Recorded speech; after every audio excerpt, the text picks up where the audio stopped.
47, nous ouvrons la page internationale de cette édition avec Anthony Bélanger. Bonsoir Anthony. Bonsoir Thierry, bonsoir Olivier. Salut. Nous allons parler crise économique, cette crise qui a fait une nouvelle victime en Allemagne où on a appris la faillite du groupe Arkandor.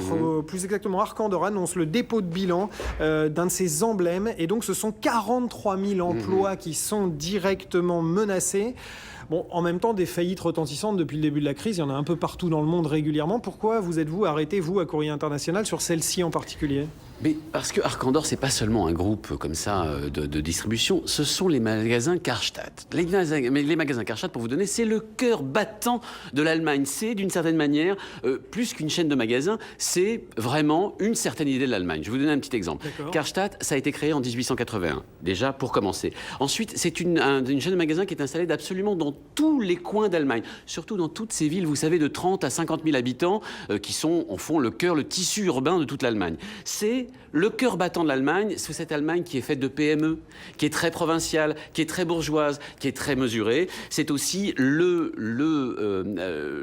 magasins, si vous voulez, du miracle économique allemand. C'est dans ces villes-là que les Allemands ont appris dans les années 50 et 60 à consommer. Oui. C'est là qu'ils sont allés acheter l'essentiel de leurs produits de consommation. C'est vraiment une certaine idée de l'Allemagne. La fameuse Allemagne de la reconstruction. C'est l'Allemagne de la reconstruction, du miracle économique. Oui. C'est cette Allemagne-là qui est en train de disparaître avec les magasins Karstadt. Et donc la presse allemande, évidemment, en fait ses gorges chaudes. Oui, on a toutes les unes, ils ne se sont pas trompés les Allemands. Regardez, aujourd'hui, toutes les unes de la presse allemande sont consacrées à cette faillite retentissante pour l'Allemagne et une espèce de crève-cœur en fait.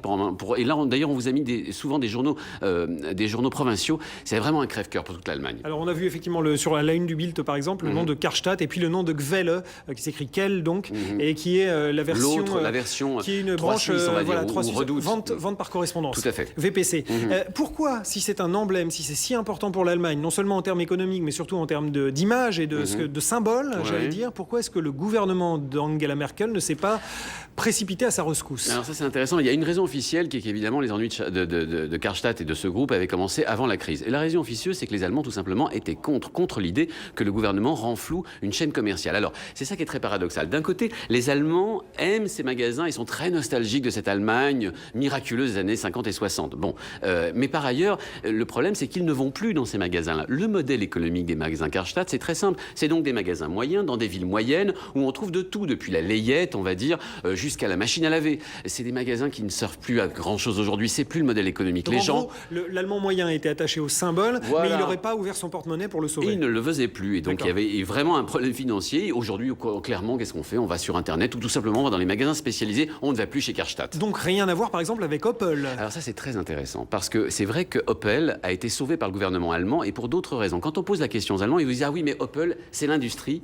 et c'est l'industrie automobile. » Alors même, et c'est ça, la grande industrie automobile, alors même que chez les Allemands, enfin les Allemands considèrent qu'Opel est une marque pour beauf. C'est vrai.